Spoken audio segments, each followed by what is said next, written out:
안녕하세요. 오늘 우리는 현대사회를 덧받치고 있지만 사실 우리 눈에는 거의 보이지 않는 어떤 분자에 대한 이야기를 해보려고 합니다. 바로 에틸렌인데요. 이 보이지 않는 분자가 어떻게 우리 세상을 만들었는지 지금부터 한번 파헤쳐 보겠습니다. 자, 잠깐만 주위를 한번 둘러보실까요? 지금 손에 들고 있는 스마트폰 케이스, 아침에 마신 우유통, 책상 위 필기구, 또 옷이나 신발, 심지어 자동차 부품까지요. 정말 우리 주변은 온통 플라스틱으로 가득 차 있다고 해도 과언이 아니죠? 그런데 말이죠. 이렇게나 모양도 다르고 쓰임새도 제각각인 물건들이 사실은 딱 하나의 아주 단순한 분자에서부터 시작된다면 믿으시겠어요? 오늘 그 놀라운 여정을 한번 따라가 보려고 합니다. 네, 그래서 오늘은요. 먼저 우리 주변이 얼마나 플라스틱으로 가득 차 있는지 실감해 보고요. 이어서 왜 에틸렌이 산업의 쌀이라고 불리는지 그 중요성에 대해 알아볼 겁니다. 그리고 이 에틸렌이 어떻게 만들어져서 또 어떤 다양한 물질로 변신하는지, 마지막으로 미래에는 어떤 과제를 안고 있는지까지 차근차근 짚어보겠습니다. 자, 첫 번째 파트입니다. 가볍디 가벼운 쇼핑백과 그 무거운 자동차 사이에 대체 어떤 공통점이 숨어 있을까요? 네, 정답은 바로 이겁니다. 이 모든 것들이 놀랍게도 단 하나의 아주 단순한 분자에서부터 그 여정을 시작한다는 거죠. 이게 바로 오늘 이야기의 핵심입니다. 그럼 이제 오늘의 진짜 주인공을 만나봐야겠죠? 이름은 좀 낯설 수 있지만 우리 산업계에서는 이 친구 없이는 아무것도 할 수 없을 정도로 정말 중요한 존재입니다. 이 물질의 별명이 뭐냐면요. 바로 석유화학산업의 쌀입니다. 우리가 매일 밥을 먹어야 힘을 내듯이 모든 석유화학산업이 바로 이 물질을 기반으로 돌아간다는 뜻이죠. 그만큼 기초 중에 기초라는 얘기입니다. 그 주인공의 이름은 바로 에틸렌입니다. 화학식으로는 C2H4, 그러니까 탄소 원자 2개랑 수소 원자 4개가 붙어있는 아주 간단한 구조의 가스예요. 하지만 이 작고 단순한 녀석이 바로 현대 문명을 조립하는 레고 블록 같은 역할을 하는 겁니다. 아니, 이렇게 중요한 에틸렌, 대체 어디서 어떻게 만드는 걸까요? 시커먼 원유가 어떻게 투명한 가스로 변신하는지 그 과정을 한번 들여다보겠습니다. 와, 이 거대한 설비들 좀 보세요. 마치 강철로 만든 쑥 같죠?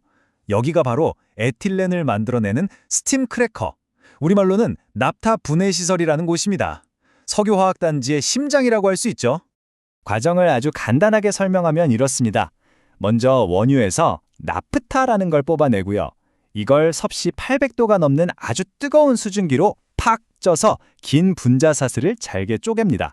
이걸 크래킹이라고 해요. 그 다음엔 이걸 아주 빠르게 식혀서 반응을 멈추고요. 마지막으로 거대한 증류탑에서 다른 물질들은 다 걸러내고 우리가 원하는 순수한 에틸렌만 쏙 골라내는 겁니다.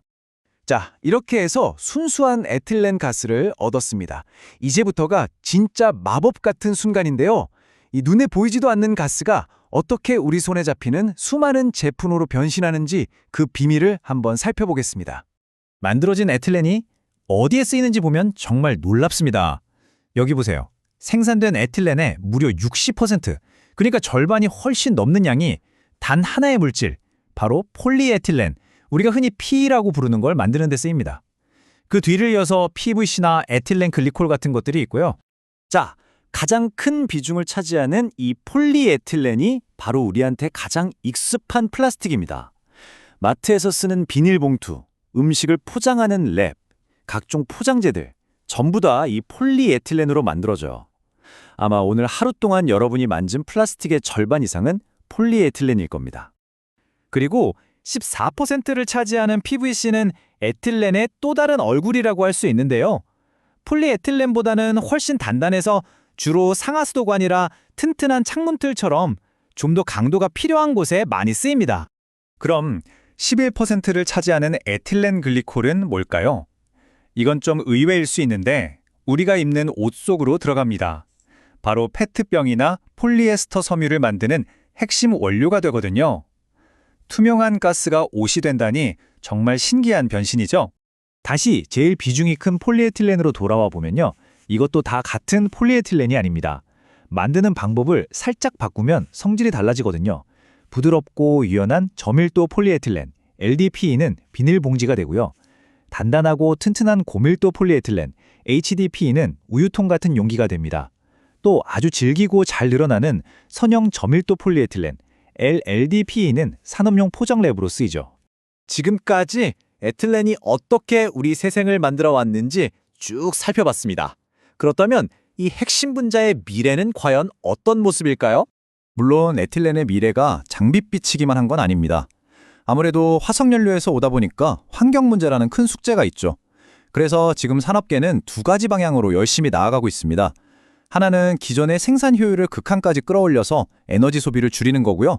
다른 하나는 아예 사탕수수 같은 식물에서 에틸렌을 만드는 바이오 에틸렌 기술이나 버려진 플라스틱을 다시 분자 단위로 되돌리는 화학적 재활용 같은 친환경 기술 개발에 박차를 가하고 있습니다.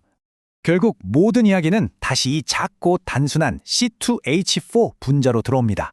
실험실의 작은 아이디어에서 시작해서 거대한 공장을 거쳐 마침내 우리 손에 들어오는 수많은 제품이 되기까지 에틸렌은 앞으로도 우리 세상에 보이지 않는 하지만 아주 단단한 뼈대 역할을 계속 해나갈 겁니다.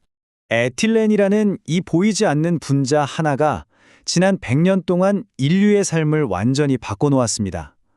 그렇다면 앞으로의 100년은 과연 어떤 새로운 분자가 우리의 미래를 만들어가게 될까요? 그 답을 함께 상상해보면서 오늘 이야기는 여기서 마치도록 하겠습니다.